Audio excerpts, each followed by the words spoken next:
Good morning, everyone. Morning. Thanks for coming. Thanks for getting up early.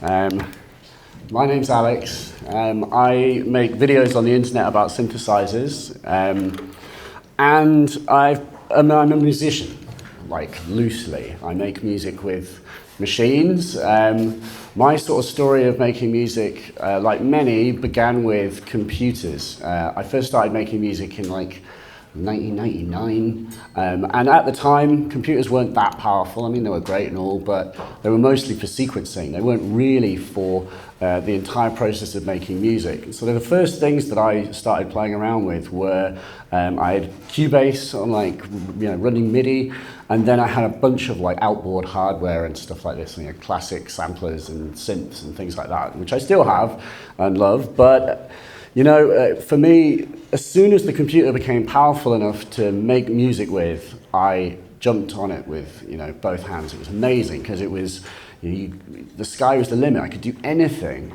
So I wasn't limited by any technology. I wasn't limited by the amount of samplers I had to buy or anything like this. It was wonderful. And like many of us, there was a kind of point where you just feel like, was something lost in the process of getting into the computer?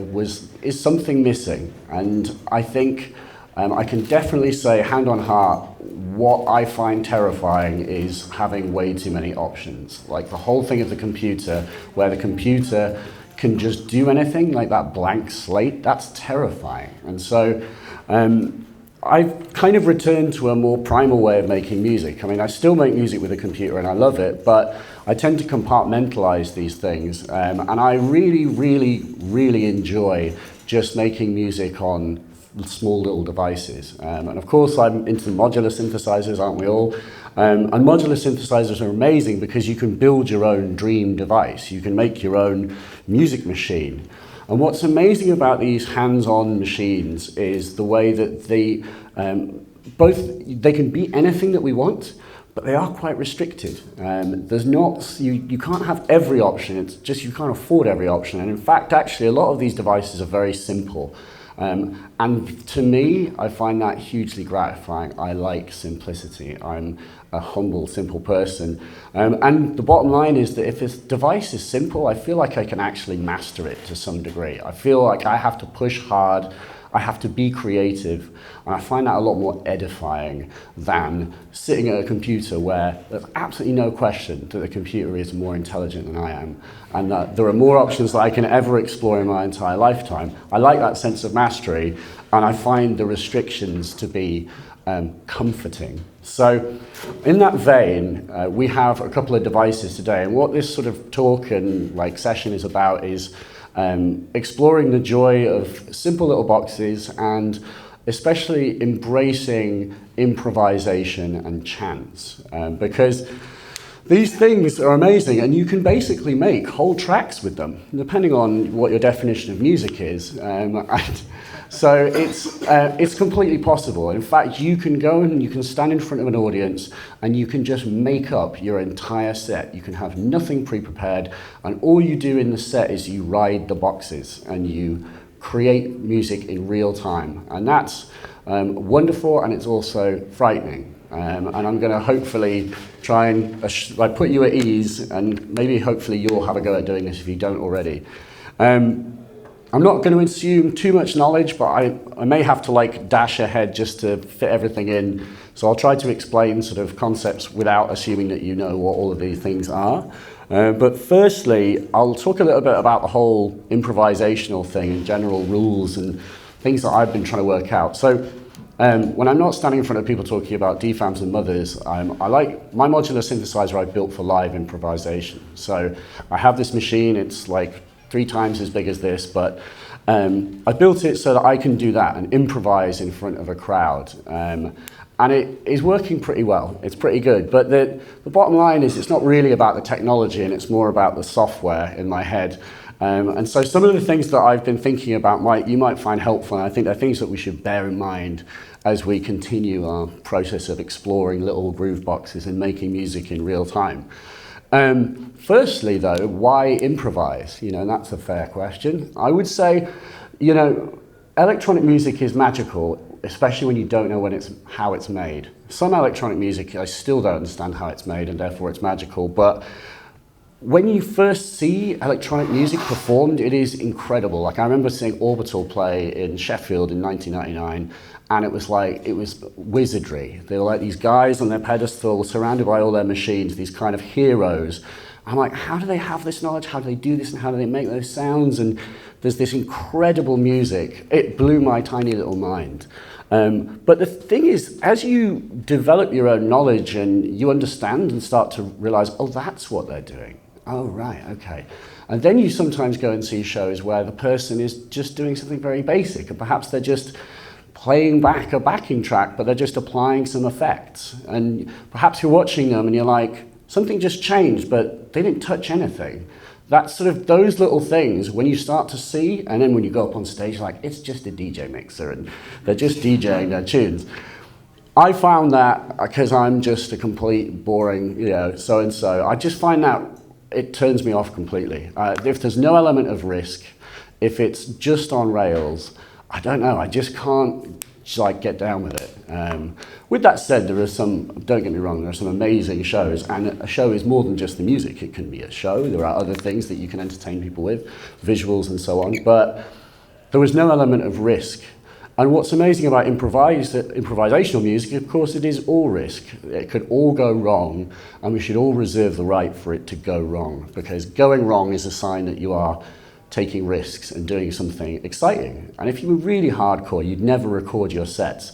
And that in this way, electronic music could be more live than, or just as live as jazz, and improvisational styles where you could never possibly repeat things, night after night. I certainly, when I play with my system, it's physically impossible for me to repeat what I'm doing with these machines. It would be impossible to repeat it on here, because you could never get the knobs in exactly the same place night after night. And I just think that's awesome. In terms of the fear factor, though, if you're going to go and play in front of people and you don't have anything prepared, like, how does that work? Well, the answer is that you do prepare. And the way you prepare is you practice with your system, i.e., you represent gig conditions, which is to say you get your system as you're going to play out on the night, and you just play for at least an hour without stopping. Do not allow yourself to say, oh, that was kind of crap, I'll start again. You just pretend you're on stage and do it over and over and over again. And as you begin to explore your system, and as we'll look at these little things, it'll give us a sort of, I'll mention some things that are kind of this sort of vein. You start to discover all the nooks and crannies of your system, and you start to build some muscle memory. And you basically amass this little knapsack of tricks that you know that you can do with your system. I could do that, I could do that. I understand what that control does, and I understand the effect it has. And as you begin to build up this library in your mind, I can assure you there is a point where you just don't worry that you're going to be able to play.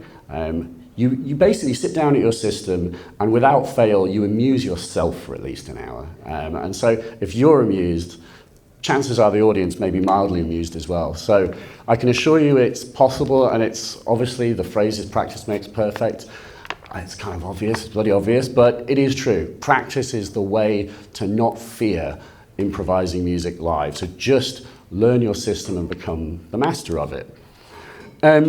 One of the small and very specific piece of advice is move your hands slowly. I have shaky hands, and there is this kind of mad thing that happens when you're on stage. I call it the time dilation effect. I think it's like when you stand near a black hole, and when you go near a black hole, time moves differently for you as it does the rest of the universe. On stage, there is a sort of small black hole that is created. And for you, obviously, it might have something to do with the fact there's probably 200 people looking at you.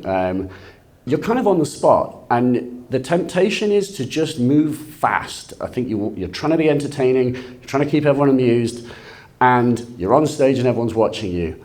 Time moves differently for you on stage, and just remember that. Go slowly. And when I say move your hands slowly, I do literally mean that as well. I had to write this down to stop myself from doing it, because in that intense moment where you're trying to be entertaining, it's just tempting to quickly, I'll just quickly do that, I'll just quickly do that, I'll just quickly do that. But just slow down, because by moving your hands slowly, you lessen the chance that you're going to make a mistake. The worst thing that you can do is when you perhaps only got 2 or 3 elements, it's very important that those elements be carefully balanced and chosen, and don't just pull one out without thinking about it. You move your hands more slowly, it quite literally gives you time to correct yourself and go, actually, no, just let this play.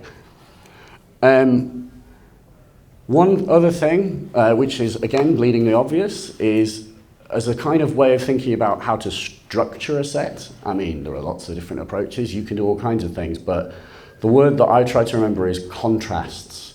If you think of contrasts, that will hopefully give you the rise and fall, the ebb and flow of a set, and that is literally just starting from simple things, build up to complex things. If I've been doing loads of complex things, I've been having loads of bright sounds, and I'm filling up the sound stage, I feel like all my hats are on full, break it down, go back, do the opposite. You know, if you've been doing kind of crazy zingy FM sounds, go back to sine waves and simple, pure sounds. And by just thinking, having that word in your mind can just help you, remind you what you need to do to create the ebb and flow of a set. You know, a set can build up and break down, and build up and break down. And as you do that, that little like natural wave, you can just ride that forever. You can keep doing it until you run out of life and energy and electricity goes out and everything dies. I know that may sound obvious, but it's easy to forget when you're on stage and you've like been pounding people's ears for like the last hour and a half. And a sort of final thing is when you're designing a set or you're designing a system that you play with, can you think of ways that you can make the system self-playing? Can you make it so that your system takes care of itself to some small degree? We'll look at a few like very, very basic ways of doing that on here.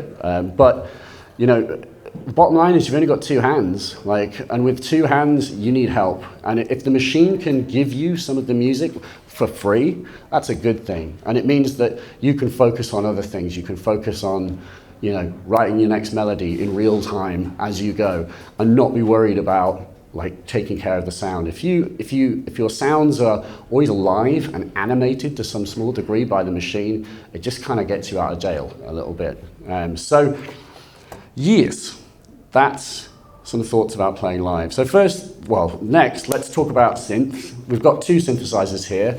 These are by a company called Moog. I don't know if you've heard of them. They're kind of a big deal around these parts, but small industry, small little cottage synthesizer business down the road.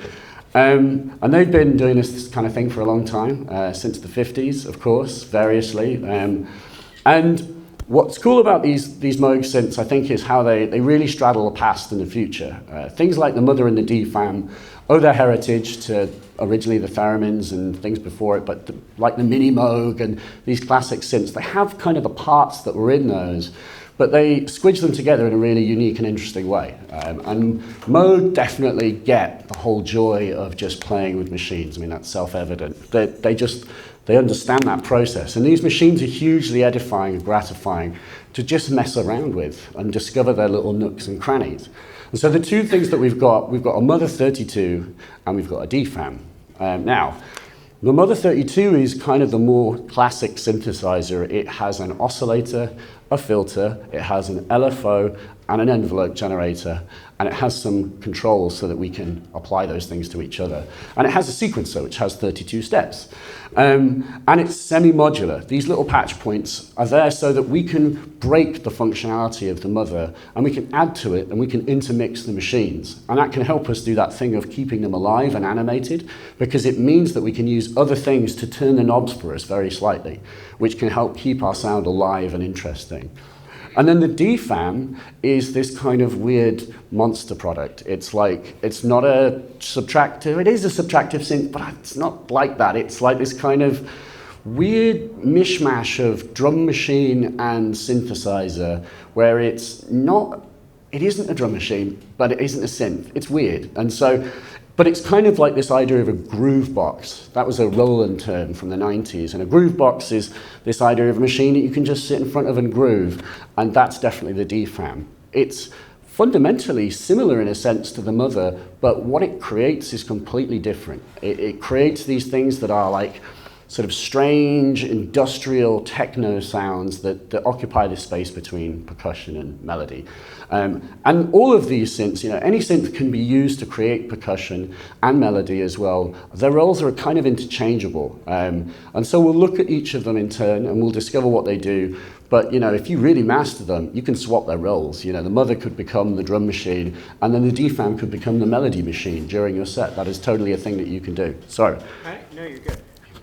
The biggest limitation about the DFAM for me and why I haven't bought one yet is the 8-step sequencer. Yeah. How do you avoid monotony and repetition when using that? I will show you a trick. I'll show you some tricks. I need to know. Yeah, we can do that. But yeah, I like monotony though. Monotony's good. I like it, but I know what you mean. When you're on stage, it's yeah. How do we jumble it up? We'll look at that. Keep it interesting. Yeah. Totally. No, I totally get you. I have a strategy, and there are the other one is just modulate it. Modulate it relentlessly, but with other things. But yeah, so we'll get into that. So, firstly, Mother. So as I said, it's a synth. It has all of the building blocks of a synthesizer and a beautiful sound. Let me just stop it.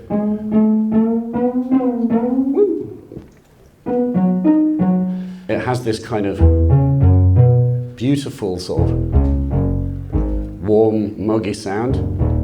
Perhaps you know it. But like all Moog synths, it can really kill on a big system.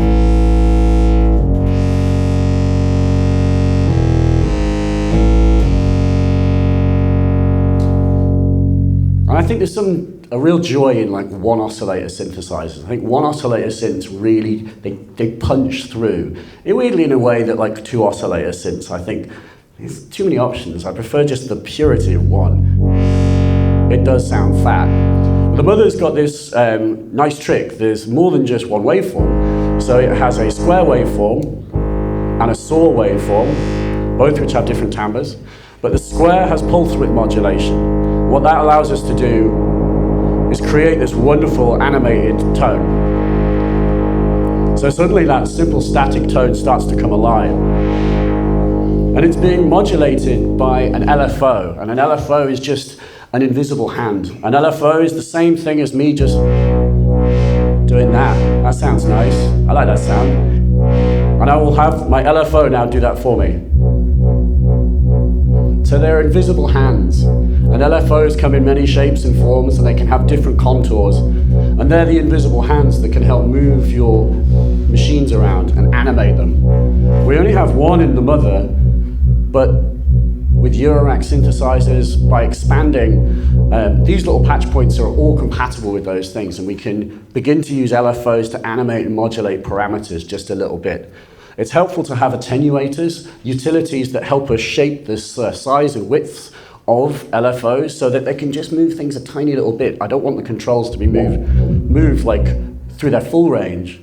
And actually the Mother has got a little mixer, and that little mixer, if you only plug one thing into it, can act as an attenuator. So if you want to have just a tiny bit of animation moving around, you can do that with the Mother, it's built in. But yeah, as I said, it's one oscillator, and one oscillator creates a certain type of sound, but there are tuning intervals that you can't really do if you don't have two oscillators. And that is certainly something we may want to do. We may want to do something more complex as part of a set, or start simple, get more complex. So I'll show you a trick just to get another oscillator out of the Mother, and that is by using the LFO at audio rate. So if I take the LFO square output and I feed it into the external audio input, it allows me to plug the LFO into our speakers. So if I do this, you hear a kind of weird clicking sound. What is that? That's the LFO. So suddenly I'm now hearing a control signal.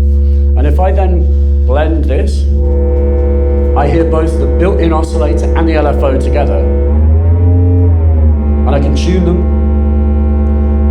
That's the LFO. But as I push this little keyboard, this kind of little squishy like keyboard here, the LFO is not changing in pitch, but I can actually make it change in pitch. If I feed the voltage output from the keyboard into the LFO's rate and the keyboard voltage is just a voltage that's very low if I play a low note, and it's very high if I play a high note. Now the LFO is moving, responding to the keyboard. And if I then blend this together with the built-in oscillator, we now get a 2 oscillator sound out of a 1 oscillator synthesizer. So it's nice to know that there is that up your sleeve. One pro tip though is the LFO does not track very well over a wide range. It will track best in octaves 2 and 3, and it will also track a lot better if you use that mixer that I mentioned before as a trimmer. You can plug the keyboard's voltage output into the mixer, don't plug anything into the second input, and then you can use the mixer's control as a trimmer, and that helps you calibrate the range of that. So if you want to develop this and actually turn it into a 2 oscillator synth, which is certainly something you might want to do as part of a set, there is a way of doing it. You're just going to have to do a bit of fast patching. Yes, that's a thing. Yeah, another sort of point with the Mother is it has this particular Moogy sound, and if you're playing a set, you've only got one synth, that's only one tonality. Can we adjust the Mother's tonality? Can we make it sound different during a set? There is a weird trick, one weird trick to doing that. So if I get a sound going,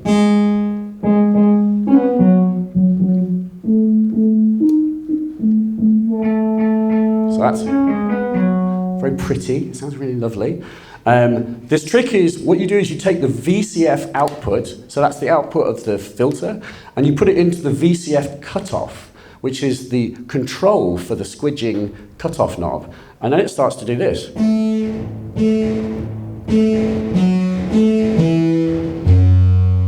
It does this kind of weird MS-20 thing, and becomes weird and gnarly.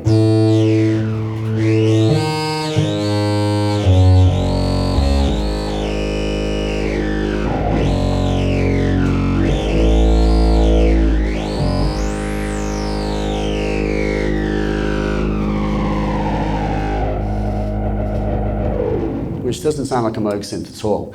So it's a cool trick. So it's you can make this thing go really mean.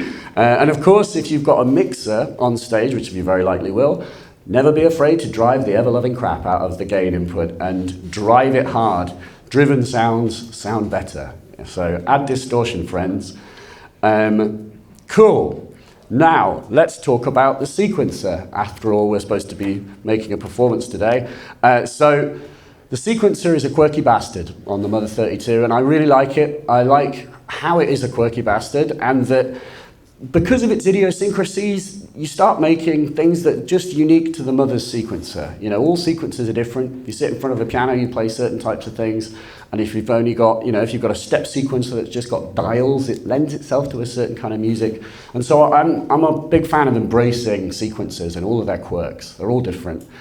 This one's certainly quirky, but it's not too hard to use. I learned how to use it by reading the manual. There's a 2-page tutorial that just walks you through, do this, do this, do this, do this. I read it through once and I can remember how it works, so you can too, folks. It isn't too hard, but I'll show you. So to reset the sequence, I push Shift, Reset, and Pattern Bank. So these little 3 buttons. I just remember a weird little J. If I remember the J, then I can always clear. And so that starts us from a blank slate. So there's not much going on here. What I'm going to do is push Shift and Rec, and then the little synth winks at me because it's asking me to put in some melodies. And then all you do is you push these little buttons, and this is, again, it's a keyboard. So these are the white notes, these are the black notes. So I just put in 8 notes, and I just push run stop twice.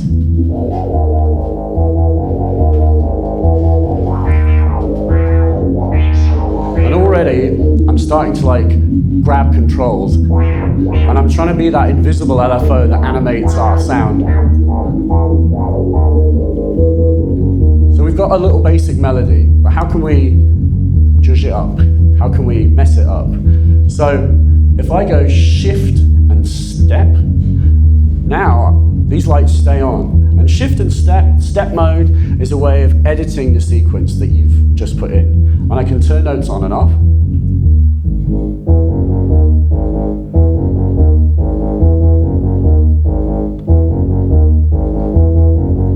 just turning notes on and off becomes a performance tool.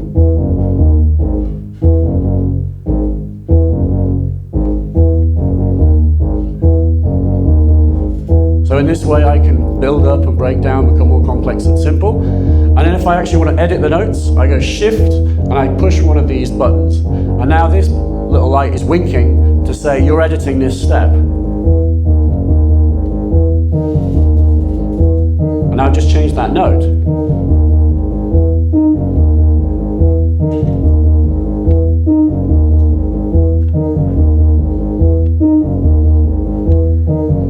So I'm editing that one note.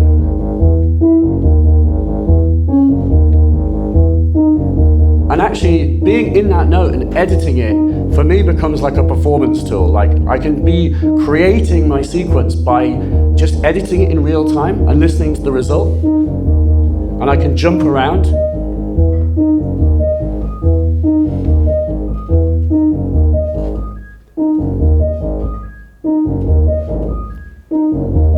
And I can put animation into it. And actually you can do all kinds of things with this sequence. So you can change the gate length per step. You can add ratchets, which are like little trills. If I go Shift and glide.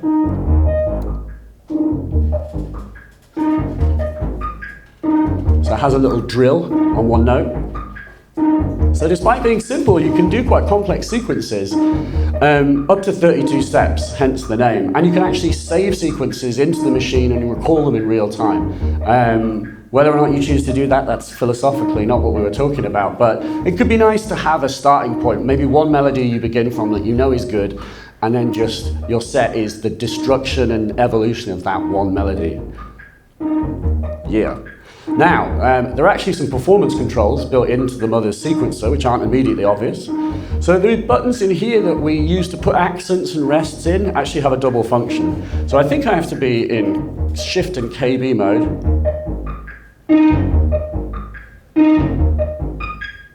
So if I push Shift and accent, it puts accents into the sequence for as long as my finger is holding down the button. But it doesn't bake them into the sequence, it just lets you hear them. Like that. And if I push Shift and rest,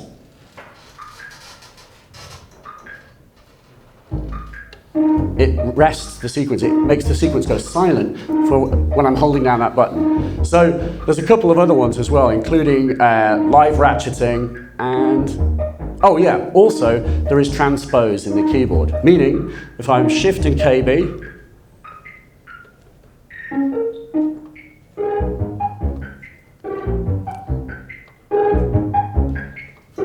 so I can transpose the sequence.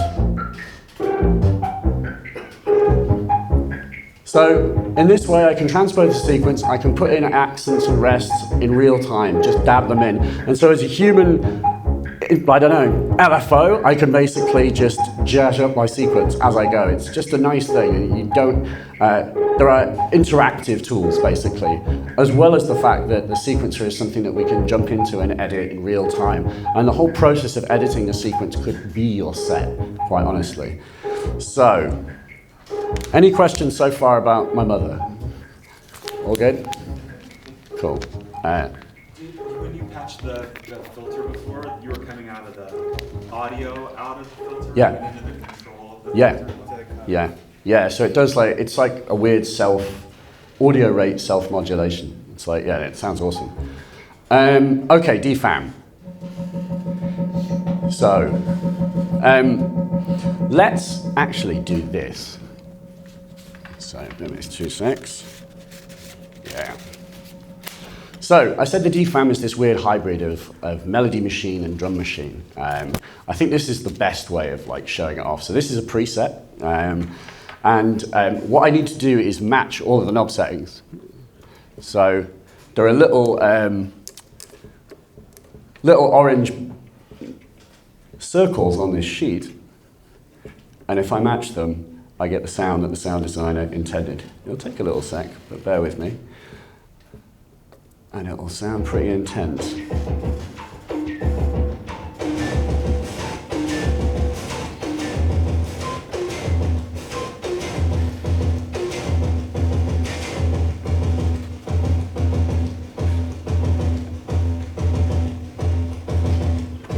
We're not quite there, because I have to connect 2 cables. So I have to connect VCO envelope out into the noise level input.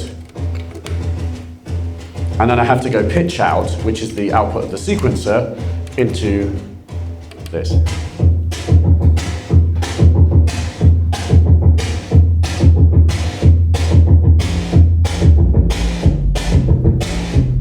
Pretty good. So let me be very clear.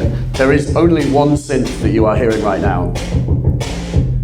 And the DFAM is monophonic. It only has one voice. It's not 2 different sounds. It's just one voice, which on a per step basis can be making a completely different sound. It's pretty wild. So what's in the DFAM are 2 analog oscillators. There are 3 envelope generators, a mixer, some noise, and then these 2 8-step sequencers, which we can use to push the knobs around on a per step basis. And so they're just like invisible hands, but on an instantaneous basis changing the sound. And I mean that the DFAM can be doing completely different things from step to step. So it's this insanely flexible machine. If you're clever with it, you can really, I mean, the sky is the limit with this thing. And obviously, then the idea is if you have something that is able to do the percussion and this kind of industrial rhythm to it, you add the mother, and then you're pretty much off to the races. You've got a set. So let me unpatch this, and we'll keep messing around with this thing. These things are difficult to get off. So.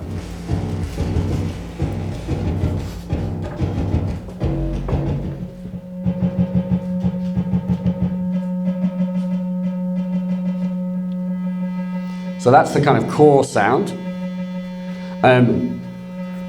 What should we do? And yeah, let me just show you kind of a couple of things. So we can make kicks, because we can apply an envelope to the VCO.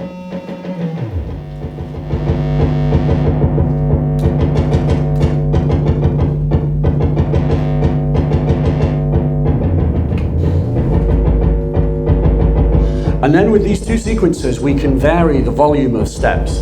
So everything's kind of all on at the moment. Let me.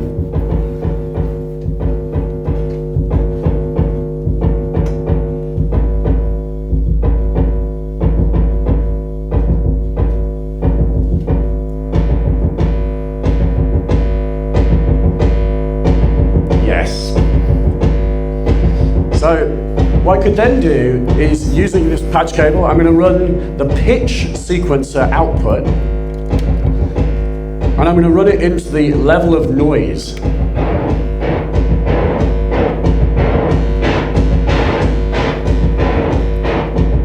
So in a way, I've kind of rebuilt the thing that we had before, in a sense.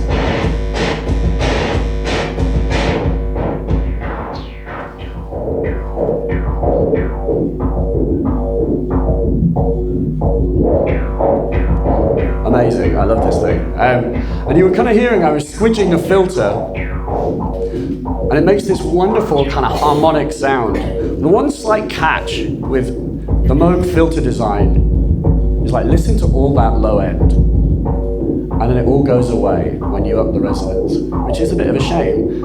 And so I guess one pro tip is that when you set up your stage setup and you have that mixer next to your synth, is don't necessarily have your DFAM and mother at full volume. I would almost gain stage them at like halfway so that I can turn up their levels when I increase the resonance. Like that. So, let's do a melodic thing on the DFAM. I mentioned before that you can kind of do weird melodies. And I've got a sort of a tactic, something that I've been like playing around with, because the DFAM does not have like a auto-tune built in, you know, it can make any pitch. And so it becomes a little tricky when you're using these little pitch dials to make melodies. Let me get them to work here. So I'll put them roughly in the middle, like this. By pushing this switch, I send the pitch sequencer to the oscillators. We get something that sounds sort of like music, but not really.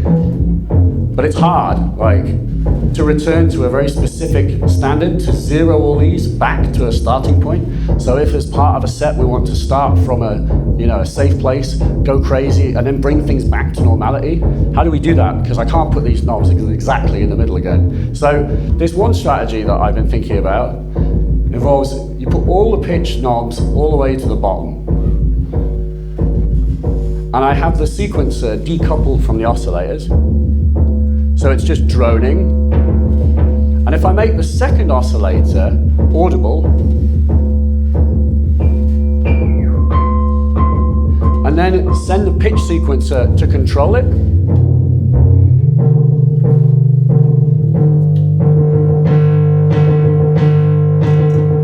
so what I've just set up, I now have oscillator 1 droning, and I have oscillator 2 droning. But oscillator 2 is actually being controlled by the pitch sequencer, but all the knobs are set at the bottom. So then if I turn up the knobs very slightly,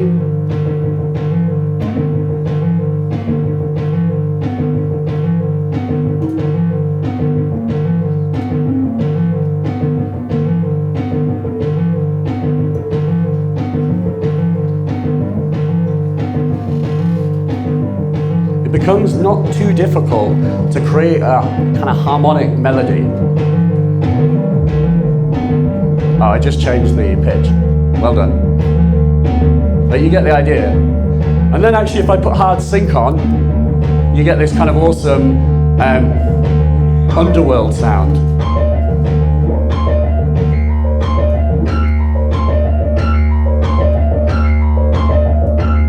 And then you can return to the original place. Does that make sense? That's like one trick for kind of starting harmonic and then being able to actually tune the machine, and then you would be able to then turn all the knobs back down to 0 and return to a drone. So it's one kind of sound that you can make on the machine, but it does work. Now, we were talking before about like how do you randomize the DFAM, because the DFAM has only got 8 steps, or it's fixed to 8 steps. So it runs through and it runs through and it runs through and it runs through. How can we kind of inject some randomness or change the length? So one trick, which was told to me by the inventor of the DFAM, Steve Dunnington, shout out to Steve, is you go VCO2 output into the velocity. And what that's doing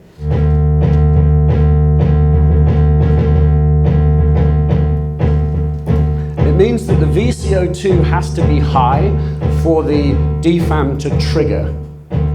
And then the pitch that the VCO2 is at affects which notes you hear and when you hear them. And because the sequencer of the DFAM and the oscillator itself aren't coupled, they're free to roam at different, rates, then it's never going to quite repeat in the same sort of way. And using a different waveform will have a different result. So you can hear it just kind of does its own little thing now.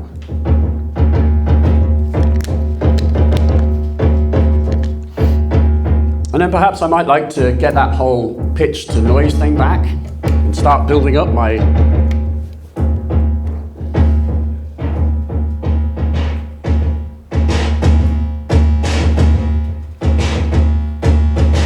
and then I might want to experiment with different lengths.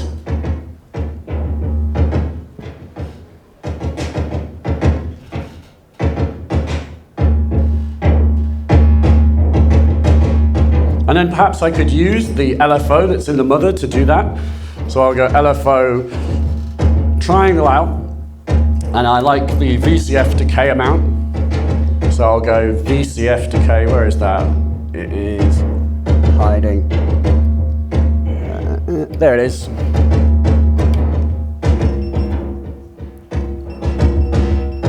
Thanks, camera. So now the LFO is controlling the VCF decay. I'm randomly triggering the DFAM, and I've got snares on a certain step. So we're kind of building up something where the machine's starting to work for us, actually perform for me.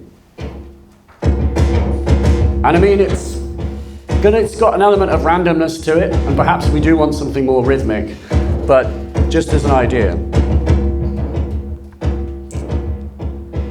Okay. So, what we should do is link and jam. So obviously we've got our mother and we've got our DFAM. How do we get them to play together properly? So the way that we do this is that the mother itself becomes the master and the DFAM the slave, and you go from assignable output on the Mother-32 into advanced clock on the DFAM. And what I've set up, the assignable output on the Mother-32 is a kind of magic thing. So it is an output that is digitally controlled, and we can, with the mother's little menu, tell it to do different things. And actually it can do some awesome things. So for example, it can also create random voltages for us, which are going to be hugely helpful as invisible helping hands nudging voltages around. But the one I want to use today is a clock source. So when the Mother-32 is running, then it will output a steady pulse. For every advancement of the Mother-32, it will advance the DFAM now. So if I take out this,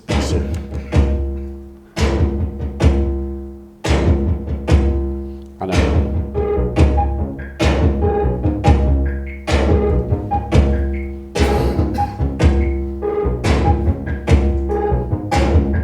Wicked. So in this way, we can start to make music.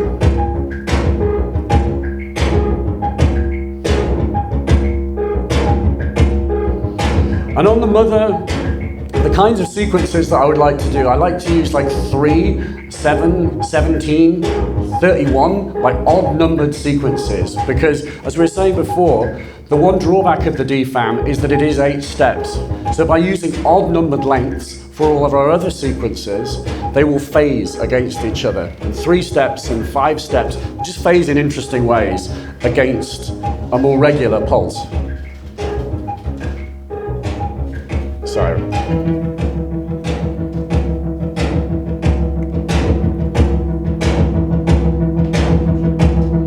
So then as I go shift and step, I can go set end and make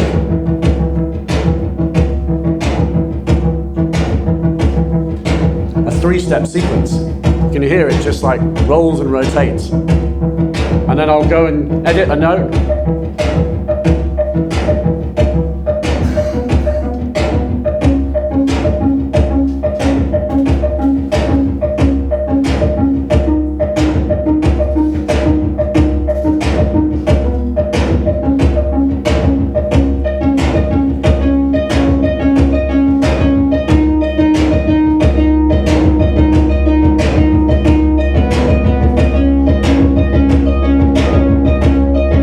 Animate my sound.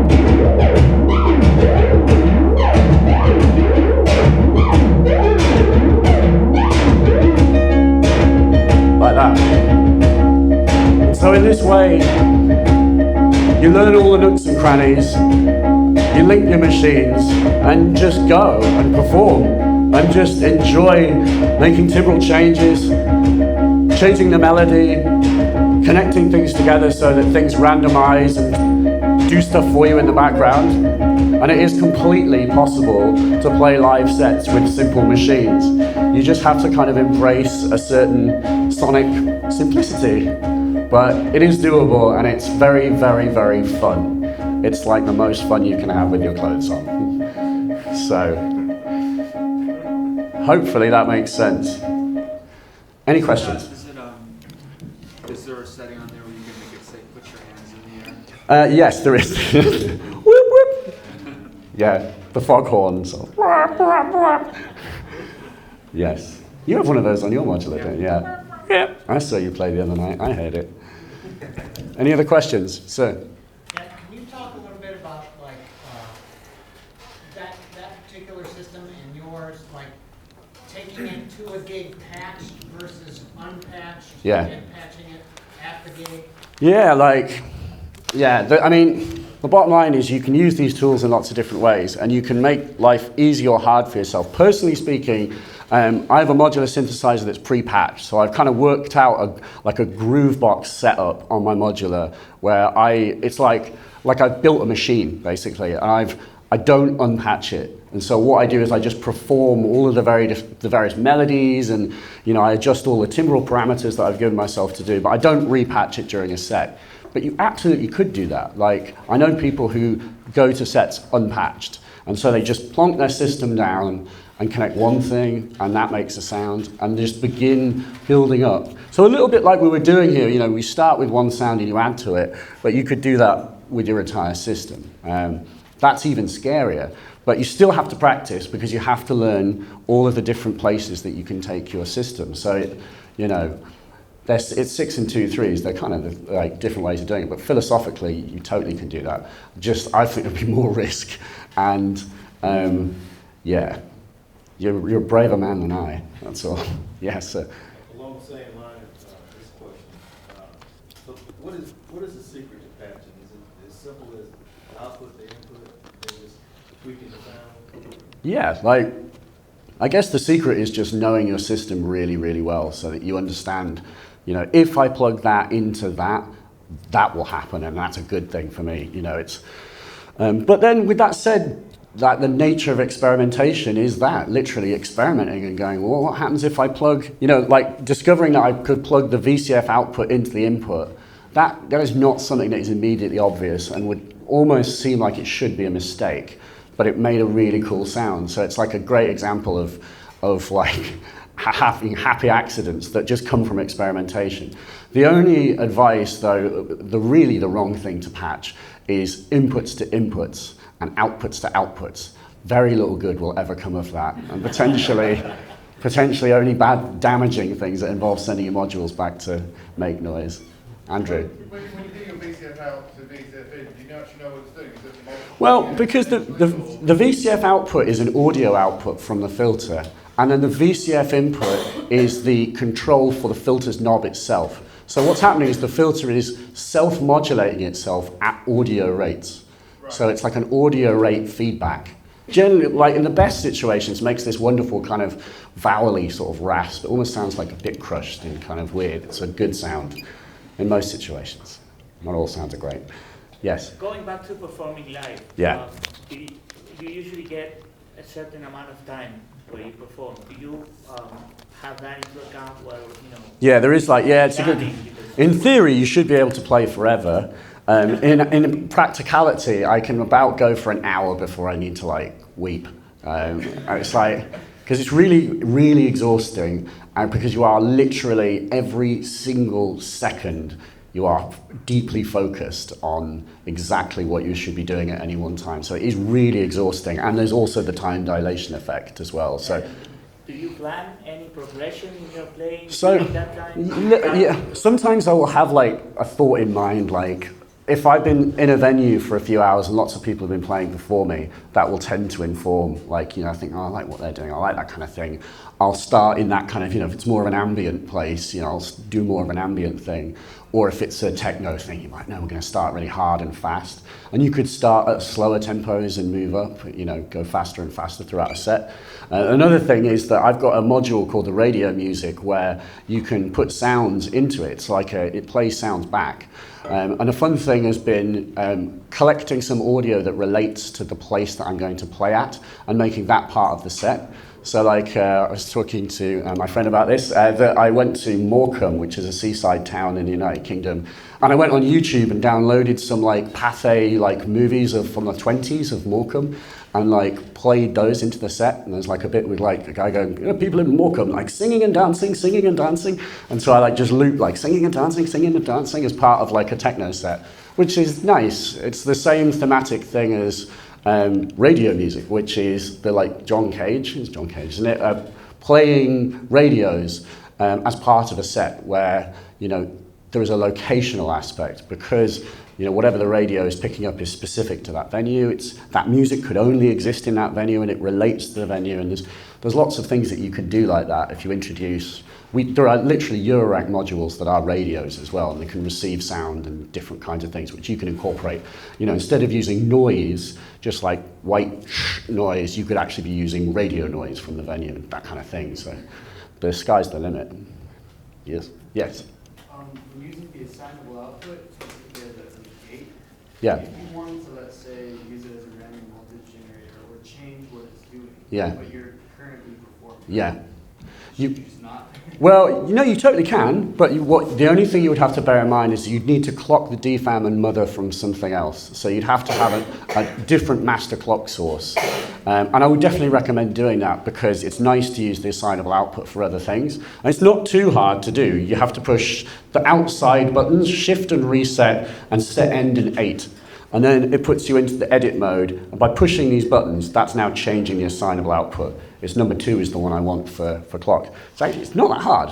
That is something you could do as part of a set. But yeah, you would need another clock source. So you need another little box. But you can get like affordable clock boxes for under 100 quid. And then that would free up your assignable output for more interesting duties, like randomness. Yes? When you're performing, do you have any effects or anything? Yes. Effects are kind of the one major missing thing from this suggested, serving suggestion, namely delay. I think that's like echoes, by which I mean, echo box. Having delay is just such a wonderful thing, especially with a simple voice. I was just playing on the Moog Matriarch just before I came over, and like, when I saw the Matriarch come out, I was like, oh, it's a shame it's not got the spring reverb, because the spring reverb's lovely in the Grandmother. But actually, all I did, I was making a little melody on the Matriarch, and I just turned up the mix control of the stereo delay, and it was just this utterly gorgeous, like, ambient bed was in the background, and I was like, oh my God, like, that's fantastic.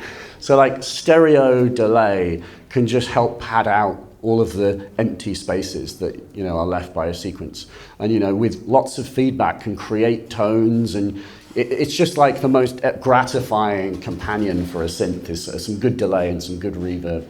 So yeah, I would 100% want that. And the most proto set I can think of doing is just like a DFAM, a delay pedal, and a kick drum. And I would want a kick drum so that, because obviously the DFAM makes really wicked kicks. But by having a kick drum module, it frees up your DFAM to do everything else sonically, because it can make sort of melodies, and because it can make pitchy, noise, percussion-y sounds as well. Have your solid kick, and then DFAM is just everything else washed in delay and reverb. And that's a show. I'd go to your show if you were playing with that. So, yeah. Do you ever use, to get around the 8-step limitation of DFAM, do you ever use regular clocks? Yeah. The target sequence might be Yeah. a quarter speed, second half might be a half speed.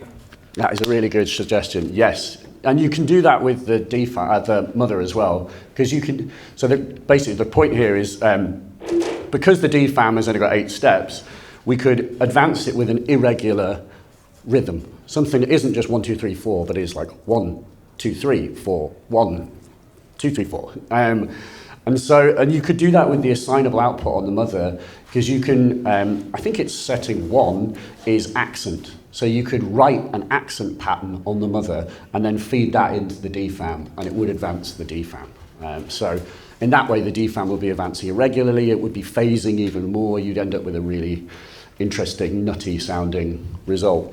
The other thing with, modulating or getting around the 8-step limitation is using other sequencers to modulate the DFAM. And you've got a sequencer in the Mother, for example. So you don't have to use the Mother's sequencer to sequence the Mother. You could use it to modulate other things. So you could be only hearing the DFAM, but using the Mother as a sort of complex modulation source to modulate the DFAM further. And of course, there's a billion Eurorack modules for modulating as well. And in that way, you'd be pushing around the DFAM's voice in an irregular and phased way, which would just keep things interesting and never quite repeating the same way. Yes? I was going to piggyback on what you were asking, like the randomness.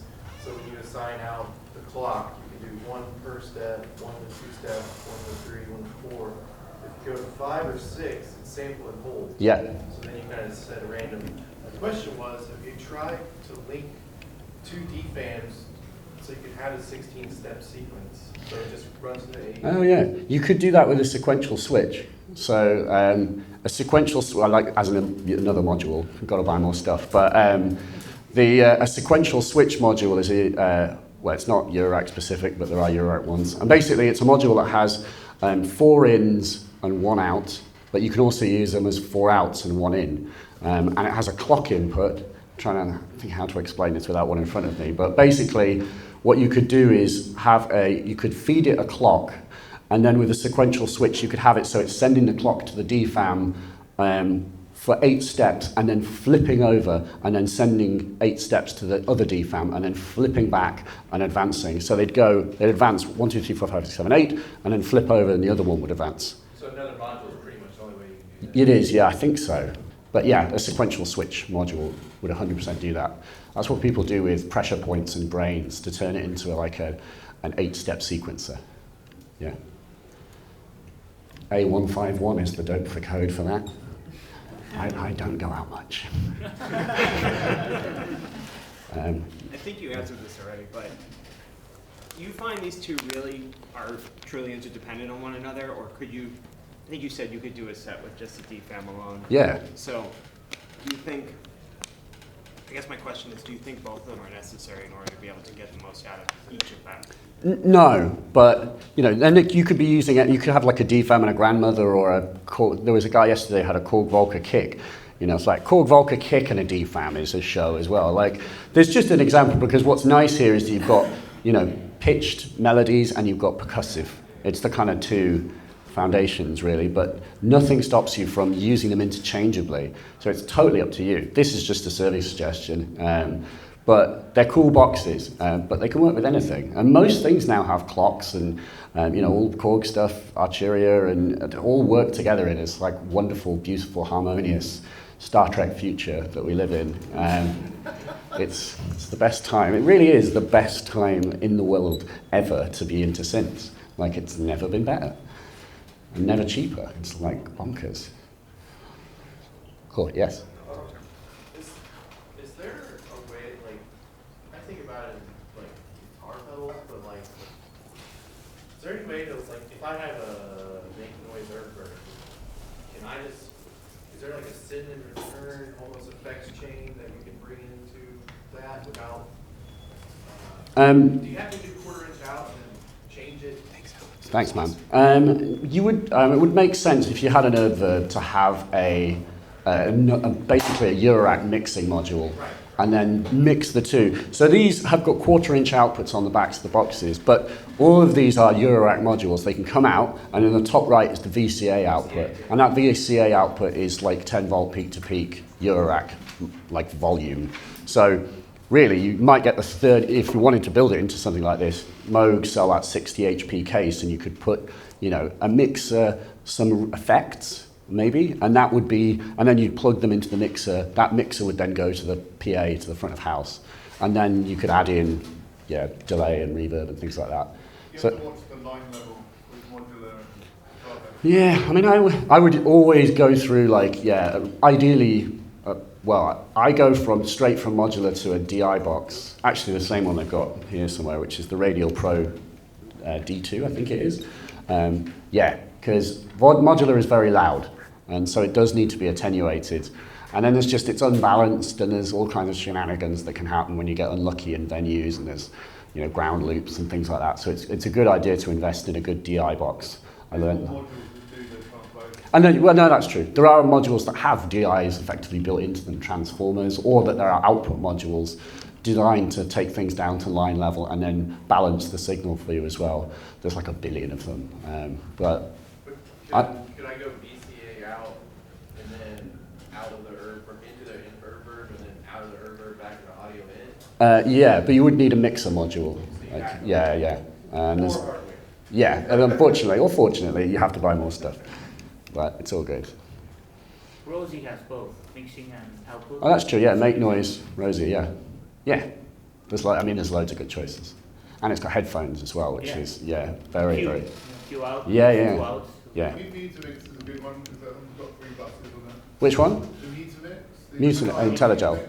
Yeah. 6-channel mutes and Yeah. buses? There's so many wonderful ones. Like, shame that Make Noise discontinued that Rix mix as well, but like you can mixers where you can use voltages to move between channels and do all kinds of wonderful, you know, generative things where you could use 15 LFOs and just set your system up and go to the bar. Just let it play. Right, time to hit the bar then. Thank you everyone. Thanks for coming. Cheers.